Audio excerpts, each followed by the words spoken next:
What's going on, everybody? My name is Handal Kim, and today I'm going to be talking about how good it is to be able to speak more than one language. Here we go. As you all know, I'm a commercial property agent and I go around doing deals for commercial properties or any other large sort of size properties for residential things as well. Now, I speak 3 languages. So I speak Korean, which is my mother tongue. I speak Mandarin Chinese, and I speak just a little bit of English. Now, how did I get to these things? Well, I'll just give you a bit of a background story really quickly. Okay, so I was born in Sydney, and as soon as I was born, I went to Korea, and at that time, I didn't really speak any English. I have no memories of being a child in Sydney at all. I first knew how to speak Korean. That's what I was really technically born into. And when I was 10 years old, I immigrated to Australia again.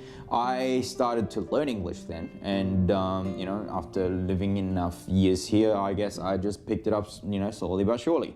And then what happened was I then went on an exchange program to China, Shanghai, when I was 21 years old, and I was doing a university program, and I actually signed up to an internship with a company where there wasn't many people within the company who knew how to speak English. People, they were really nice and they were really supportive of my learning of Chinese.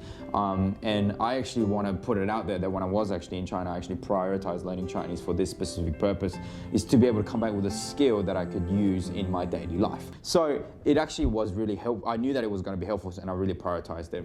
In Australia, there are Chinese people, there are Korean people. I speak these languages on a daily basis, meeting different people while I'm here. I think the notion of being able to speak Chinese is that you're making a step towards the people that you are wanting to service, and sometimes even the other side as well. When it comes to negotiating, I briefly sat a master's degree in law, and one of the subjects was negotiation. And he says, where you can get more information about the other party, try to seek out those avenues. So it may be that, do you run your negotiation in your office or their office? Well, definitely go to their office. You can pick up more things about their tendencies, what their likes are. Similarly, if you were to speak their language, then you are obviously able to then build a rapport with them on a more intimate level as well. So, and people will really appreciate that. And most likely than not, when you're learning Chinese, you probably aren't Chinese. I kind of look Chinese because I'm obviously Asian, and you know, it's hard for them, well, for a lot of people to just look at me and go, yeah, you're definitely a Korean. I don't really fit into the stereotype of a Korean-looking oppa.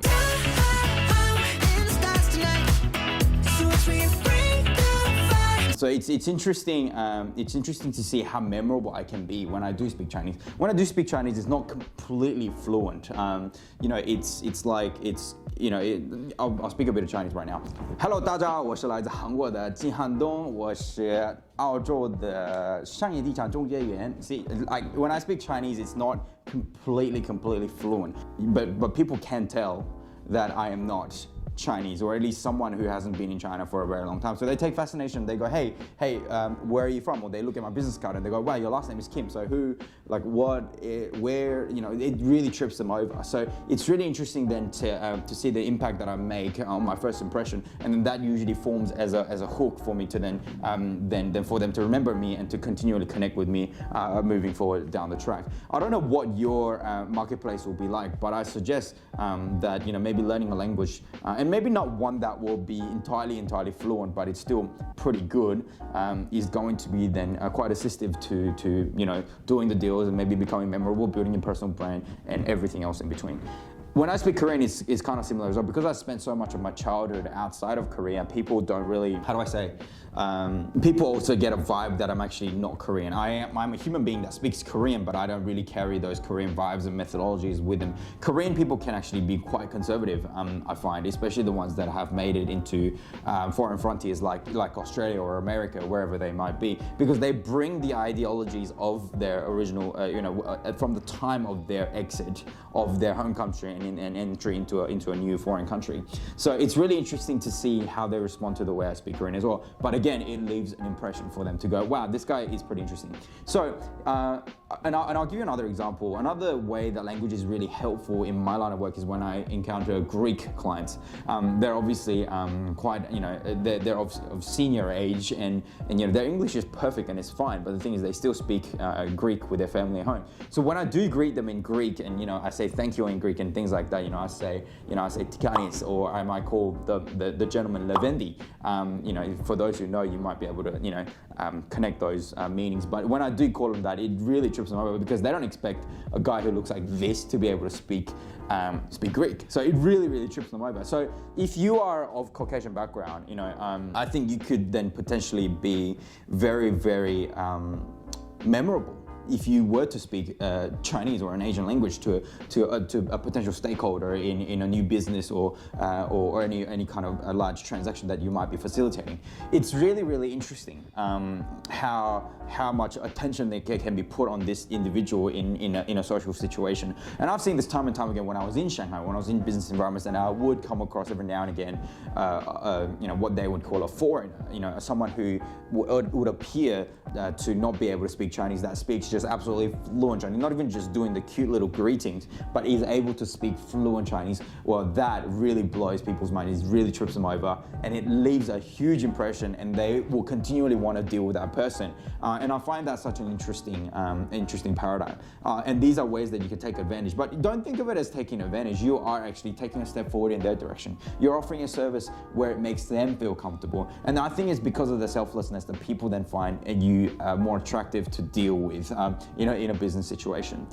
It's when you take that step is when you then actually offer yourself up. It's really also interesting to see that when I'm in communication with them, initially I might speak to them in English, and I might sense that they have an accent, which then leads me to think that they might not be from here.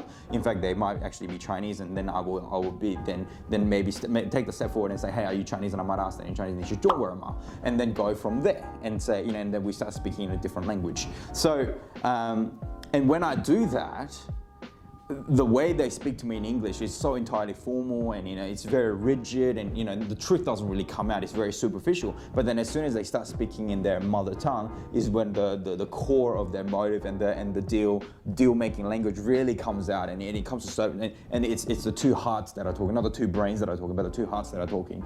And that's a really powerful tool to actually get underneath all of that noise, and to actually be communicating in a deal-making lingo. So I think those are some great advantages when it comes to doing deals. And look, if you're able to speak these languages, or your clients might actually feel that you can offer a more extensive service than for those that might not be able to speak these languages as well. So compare myself with another agent who don't speak these extra languages, and should they come across a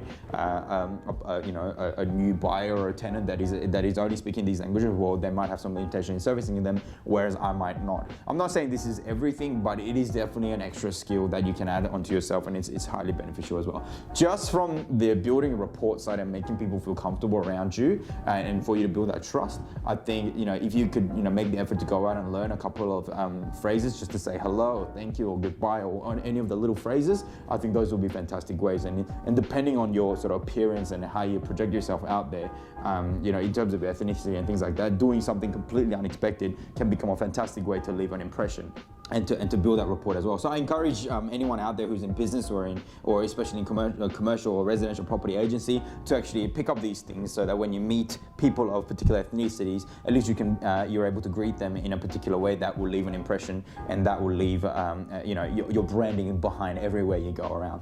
So as you might be able to see, I've thoroughly enjoyed being able to speak multiple languages and being able to apply that in my work, and being able to connect with more people than I would have otherwise been limited from. So so I encourage you to get out there and think of avenues to connect with more people. Maybe be open to learning a new language. It doesn't have to be completely deep, but maybe make a start so that you can pick up a few phrases. Thank you so much for joining us today in this video. I hope to see you next time. Please subscribe, like, comment, share, do all what you got to do to actually get me ranking up in some in the YouTube algorithm, so that more people can see this golden content. Thank you so much. Speak to you soon.